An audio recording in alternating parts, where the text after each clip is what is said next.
Good morning, কেমন আছো তোমরা সবাই? আশা করি ভালোই আছো, আমিও ভালো আছি। আজকে অনেক ভোরে উঠেছি, অনেকটাই ভোরে উঠেছি। দেখো, প্রায় 1 ঘন্টা আগে উঠেছি। উঠে শুয়ে শুয়ে মোবাইল দেখছিলাম, কেন একবার এই ভোরবেলা, গরমকালে ভোরবেলা ঘুম ভাঙলে না আর ঘুমাতে ইচ্ছা করে না। যাই হোক, আমার বর এখনও ঘুমাচ্ছে, সে এখনও ঘুমাচ্ছে। মায়ের ঘরে থাকতো, মাকে ডেকে দিতাম, তাই কদিন তো একটু খারাপ লাগবে, খুব মিস করছি মাকে। সব ঘরের জানালা দরজা খুলে দিলাম। এখানে কালকে জামা কাপড়গুলো কেচেছিলাম, সেগুলো রেখেছি। সকালেই আজকে গরম শুরু হয়ে গেছে।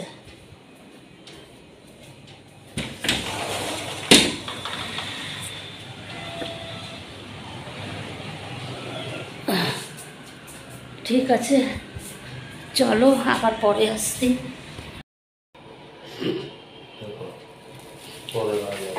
ফ্রেশ হয়ে চলে আসলাম, একটু ওষুধ খেয়ে নিই, শরীরটা খারাপ লাগছে।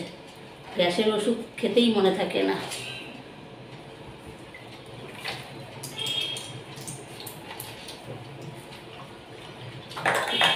এখন সব কাজ করব, কাজ কিচ্ছু করিনি, এখন সব গুছাবো। আগে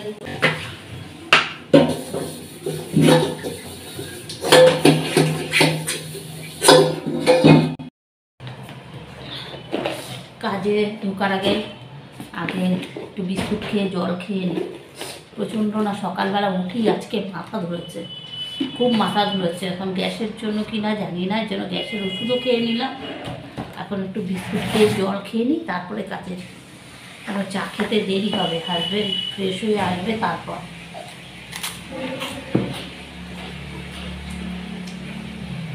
এই বিস্কুটটাও খাওয়া এখন উচিত না, কিন্তু কৌটোয় ভাঙা ছিল এই বিস্কুটটাই ছিল। বিস্কুট আছে, আবার প্যাকেট ভাঙতে হবে।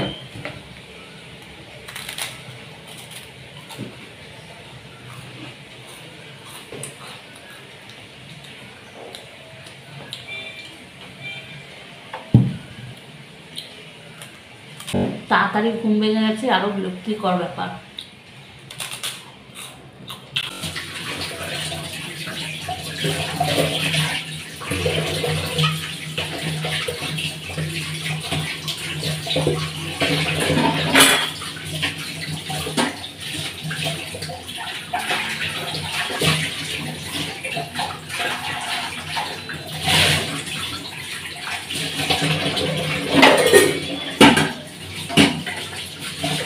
যাই হোক, চা নিয়ে চলে আসলাম, এখন চা খেয়ে নিই,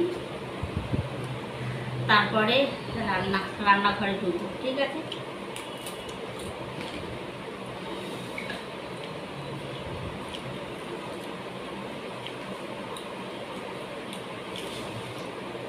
চা করে নিয়ে আসলাম, এখন চা খাবো, তারপরে রান্নাঘরে ঢুকবো। মোটামুটি রান্নাঘরের কাজ কমপ্লিট করে নিয়েছি।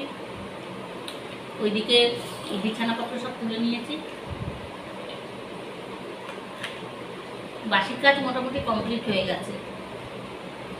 এখন রান্নাঘরের কাজ, অলরেডি ভাত বসিয়ে দিয়েছি।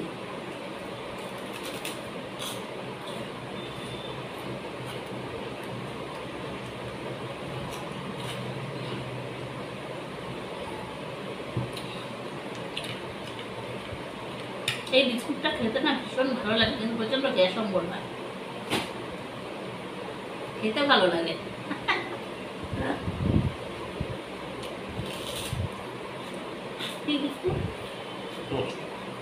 যেটা বলো মিল করো, কিন্তু অ্যাকচুয়াল ওরাই খায় ভালো ভালো বিস্কুট। ওরা কখনো এই বিস্কুট খায় না।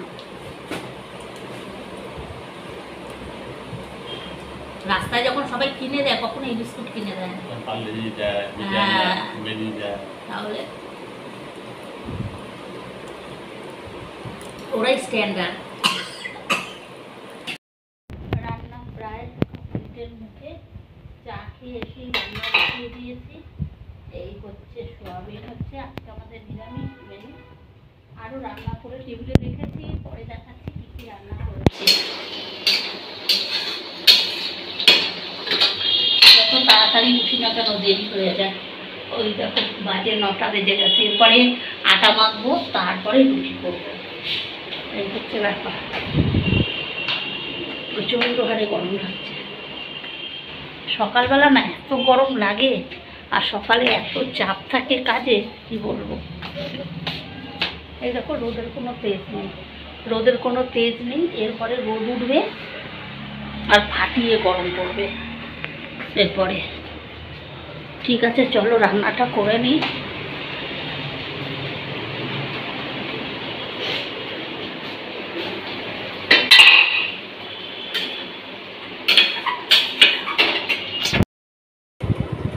হাজব্যান্ড অফিসে চলে গেল, নিয়ে আসলাম ব্রেকফাস্ট।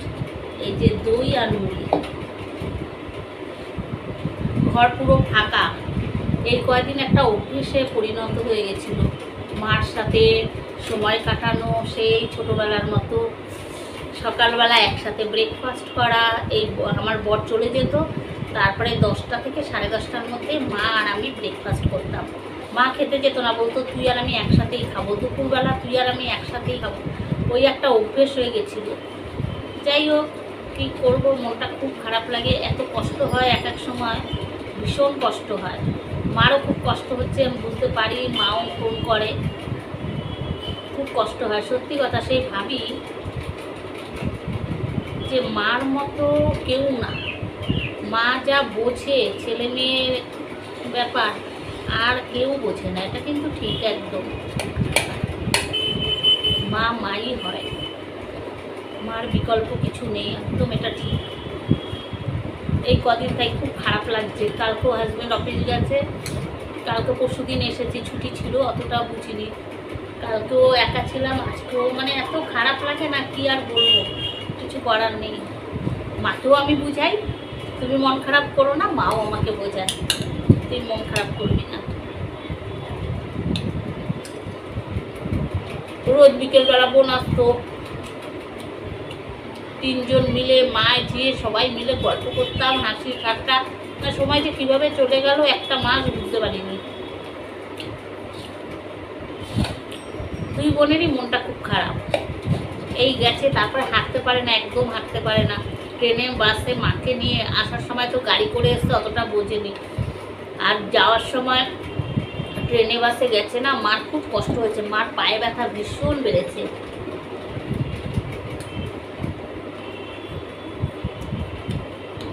এবার আর কবে আসতে পারবে কিনা কে জানে। খুব মন খারাপ লাগে মার জন্য, খুব মিস করি মাকে। আমার মা বলে কি, এর জন্য বেশি দিন থাকতে নেই, কোথাও বেশি দিন থাকতে নেই, থাকলেই কষ্ট হয়। এটা কথাটা ঠিক।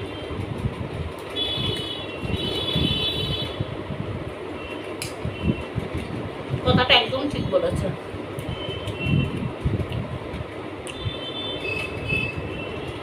মেয়েদের জীবনটা বড় অদ্ভুত।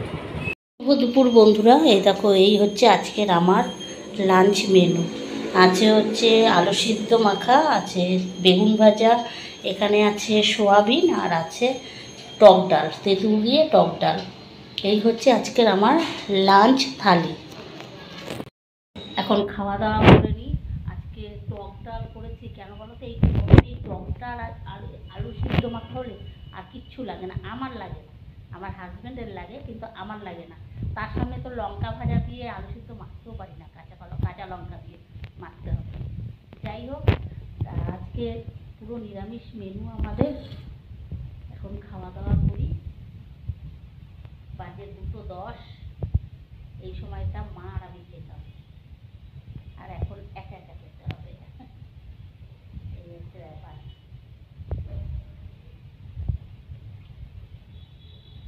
গরম ভাত দিয়ে বেগুন ভাজা খেতে ভালো লাগবে। ঠিক আছে, চলো খাওয়া দাওয়া করে নিই, আবার পরে আসছি।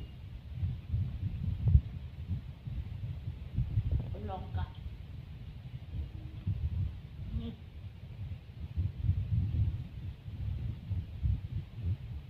দারুণ। গুড ইভিনিং বন্ধুরা, কেমন আছো সবাই? আশা করি ভালোই আছো। আজকে চলে এসেছি একটু অন্য রকমের টিফিন করতে সন্ধেবেলার। এই যে চিড়ে ভাজা করছি দোকানের স্টাইলে, দোকানে যেভাবে চিড়ে ভাজা করে ঠিক সেরকম স্টাইলে আজকে একটু চিড়ে ভাজা করছি। আগে না জানতাম না, আমি একটা ইউটিউব থেকে দেখেছি যে কিভাবে এই চিড়ে ভাজা করে, কিন্তু এত সুন্দর হয় খেতে কি বলবো। দেখো একটু বেশ সুন্দর করে ভেজে নিচ্ছি। তবে এই চিড়ে ভাজা একটু কারি পাতা হলে ভালো হয় আমার কাছে, যেহেতু কারি পাতা নেই হঠাৎ করেই আমি করলাম, তাই কারি পাতা ছাড়াই করে নিচ্ছি। তোমরা মনে করলে একটু কারি পাতা দিলে দিতে পারো, কারি পাতা দিলে একটু অন্যরকম টেস্ট হয়, বেশ ভালো লাগে খেতে। যাই হোক, একটু একটু করে একটু টাইম লাগে, একটু অল্প অল্প করে চিড়েটা আমি ভেজে নিচ্ছি। এরপরে ভাজবো হচ্ছে বাদাম। এই যে এরপরে বাদাম ভেজে নিচ্ছি, বাদামটাও বেশ একটু লাল লাল করে ভাজবো। আর চিড়েটা হয় পুরো সফট, খেতে এত ভালো হয়। আগে আমি জানতামই না যে এরকম করে চিড়ে ভাজা যায়, এইভাবে ভাজে। আমি ভাবতাম এরকম করে কি করে ভাজে। তাই যাই হোক, জেনে এরকম বেশ ভালোই হলো। এই যে চিড়ে ভাজা নিয়ে চলে আসলাম টেবিলে, দিয়ে দিচ্ছি কাঁচা লঙ্কা কুচি, বেশ কতগুলি কাঁচা লঙ্কা কুচি কুচি, বেশ একটু ঝাল ঝাল হলে ভালো হয় এই চিড়ে ভাজা খেতে। তাই কাঁচা লঙ্কা কুচি দেবো, একটু চাট মশলা দেবো, তারপরে একটু চানাচুর দেবো, সব কিছু দিয়ে চিড়েটাকে সুন্দর করে মেখে নেব। তেল আর দেবো না, যেহেতু এটা ডুবো তেলে ভাজা হলো। এই যে দিয়ে দিলাম চানাচুর, তাই যাই খেতে প্রচণ্ড মানে এত সুন্দর টেস্ট হয় কি বলবো তোমাদের। যাই হোক, তোমরা সবাই খেয়েছো কম বেশি, সবাই দোকান থেকে কিনে খেয়েছো। এই যে দিয়ে দিলাম একটু চাট মশলা, তাই দিয়ে এবার সুন্দর করে ওটাকে মেখে নেব, চামচের সাহায্যে সুন্দর করে মেখে নেব। দারুণ মানে দারুণ লাগবে। এর মধ্যে একটু যদি বললাম না, একটু যদি কারি পাতা পড়তো, দোকানে চিড়ে ভাজাতে কারি পাতা থাকে, কিন্তু আমার কাছে তো যেহেতু কারি পাতা নেই, এর জন্য আমি কারি পাতা ছাড়াই এটাকে করলাম। এই যে এইবার সার্ভ করে নিচ্ছি, আর হাজব্যান্ড আছে, সবাইকে দেবো। এরা খেয়ে এখন বলবে আমার চিড়ে ভাজাটা কেমন হলো। আজকে চিড়ে ভাজা করলাম একটু অন্যরকমভাবে, দোকানে যেভাবে চিড়ে ভাজা বিক্রি হয় সেভাবে। কেমন হয়েছে খেতে বলো? ভালো হয়েছে। চাট মশলাটা দেওয়াতে ভালো। হ্যাঁ।